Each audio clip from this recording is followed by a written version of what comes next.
Well, there is a lot of talk here in town about home prices finally coming down, about the market shifting, and what this means for buyers and sellers here in our Spokane housing market. So what I'd like to do today is just share with you some data-driven information so you have an informed opinion about what's truly happening in our local housing market, so you can discern between what's myth and what's actually fact about our local real estate market. So what I'll be doing is sharing my screen and jumping into the data, which again comes directly from the Spokane Association of Realtors. So this is not my opinion. This is a factual, reliable market data. So let's get right into it. And before I jump into the data, what I like to do is define my terms. So we'll be looking at months supply of inventory. And essentially what that means is the length of time that it will take to deplete the existing inventory of homes for sale. For example, right now, this graph shows that we have 0.9 month supply, essentially 1 month. What that means is that if no other houses come on the market, as of the end of this data point, the end of May, it would have taken 1 month to fully deplete the inventory of homes for sale. So that's how you read month supply of inventory. Now, with that said, for home prices to shift down, for us to have negative price growth, we have to see, and by the way, this is on an annual basis, on a year-over-year basis. For us to see a price decline year over year, we have to see a month's supply of inventory around 5 to 6 months. So with that in mind, and within that context, let's see what the numbers are as of the end of May 2022. So here you can see that at the end of May, we had essentially 1 month supply of inventory. In other words, about 4 weeks, which is up 17% from March and double from May 2021. So this is the metric that you want to be tracking if you are expecting for home prices to come down on an annual basis. So you want to see this trend go up significantly to the point that, again, it might start affecting prices year over year. So you can see that this month supply of inventory is a far cry from the 5 to 6 months we need to see negative price growth here in town. And this data is tracking numbers, or this graph is tracking numbers all the way back to 2017. And even then, we only had 3.5 months supply. So this is the main driver that has that is causing home prices to increase at the rate they have been, is that we've had over the last few years record low inventory of homes for sale. And so long as that continues to be the case, we shouldn't expect prices to come down. And I'm going to show you more information to validate this point. So let me share my screen again. So now let's look at weekly trends. So far, we've been looking at what happened as of the end of May. Now this is as of the end of last week, June 4th. Here you can see that the median sales price was $460, which is up 2% from the week prior and 24% from May 2021. And this is really telling, because what's been happening is over the last few weeks, we have seen all these fluctuations. You can see that April 30th, the median sales price was $427. Then the following week went up to $479, and then it came down to $450, further down the following week, 445, back to 451. So what's been happening is that people are paying attention to a really small data sample, meaning just the last 4 or 5 weeks. And when you do that, you tend to overemphasize these valleys. For example, if from week to week, the prices go from 449 to 429, to 421, you get many people saying, okay, the market is shifting, prices are finally coming down. But then the following week, it goes back up and then back down and then back up.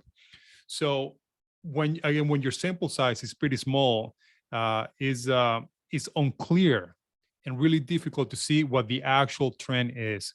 But once you zoom out and take a bird's eye view of the trend, dating all the way back to April last year, you can see that overall, the trend has been up. So in no given week, year over year, the median sales price has been lower in the current year, in this case, 2022, than what it was in 2021. Now, let me show you here the percent of offers received based on asking price. Now, as of the end of May, sorry, my wife is calling. As of the last week of June, on average, properties here in Spokane were selling for 3% above asking price. You can see that is down 0.6% from the week prior and 2% from May 2021. And this is the data that many people look at and see and say, you see, prices are finally coming down. And that is partially true. And I say partially because what is happening is that the market is having a deceleration, a slowdown, which is not the same as a decline in prices. And I'll be more specific. You can see here that, let me just show you a different graph. Let's go back to sales so we can see actual prices. So you can see here that even though the average list to sales ratio has been going down by a few percentage points, you can see that still the average sales price as of the end of May 2022 is significantly higher than the average asking price when compared to May of 2021. Back then, the average sales price was $370. But I'm sorry, the median sales price was $370, and this year so far is $460. Right, that's almost $100,000 difference. So this is really important to see or to note, because what we are seeing is that prices are not rising with the same velocity as they have been over the last 24 months, but they're still going up. This 3% is down almost or 0.6% from the week prior. However, you can see that both numbers show that properties on average are still selling above asking price. And an example of that will be that if you list a house for for $400,000, last year, chances are you would have received, $430,000, $440,000 for it after getting multiple offers. This year, you might be getting $415,000, $420,000, but you're still selling above asking price. A different graph I wanted to show was days on market. This is another metric that everyone should be tracking to get a sense for where the market is going.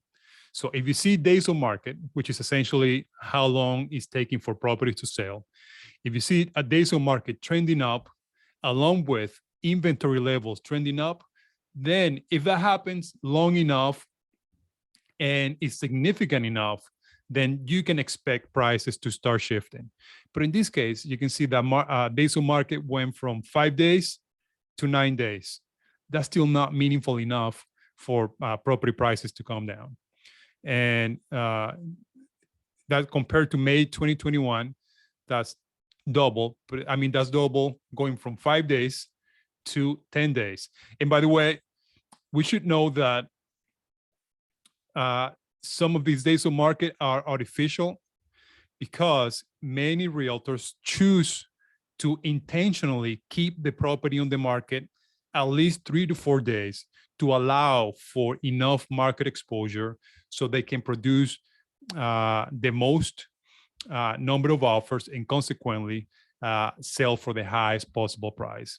So in reality, these numbers could be lower. Like if I were to list a property competitively today that shows in great condition, chances are I'll sell it if I wanted to in 1 or 2 days. Lastly, there is one more slide I want to show to drive this home.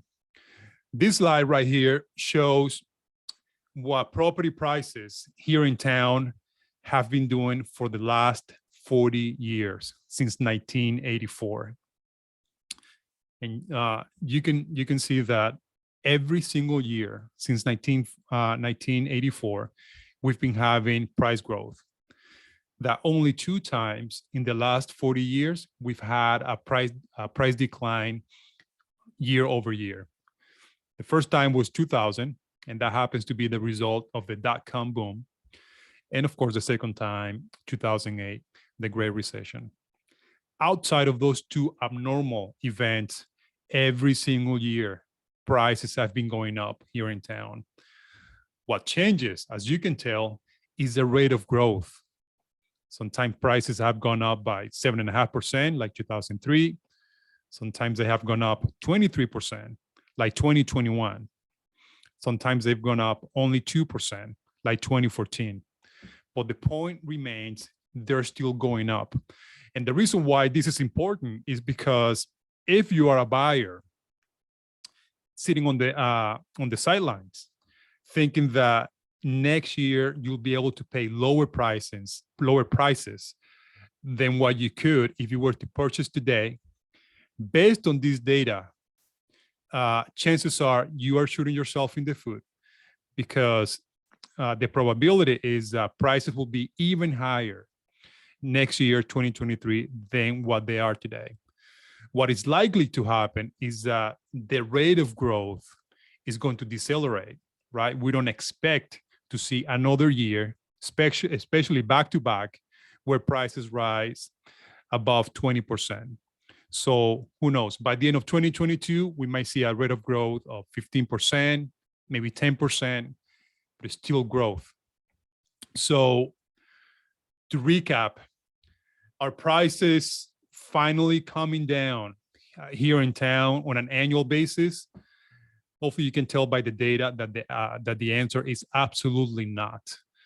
Prices are still rising from 2021, and chances are they will continue to rise into 2023 and beyond. Now, with that said, are we seeing a slowdown in the market where now properties are not getting as many offers, where the ultimate sales price is not as high as we were seeing just a year ago? Absolutely true. That said, that is not the same as a price decline on an annual basis. So is the market slowing down? It is. Our price is still going up.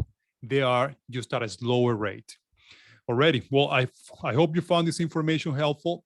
And if you have any questions, as always, please don't hesitate to call. Thank you for watching. Make it a great day.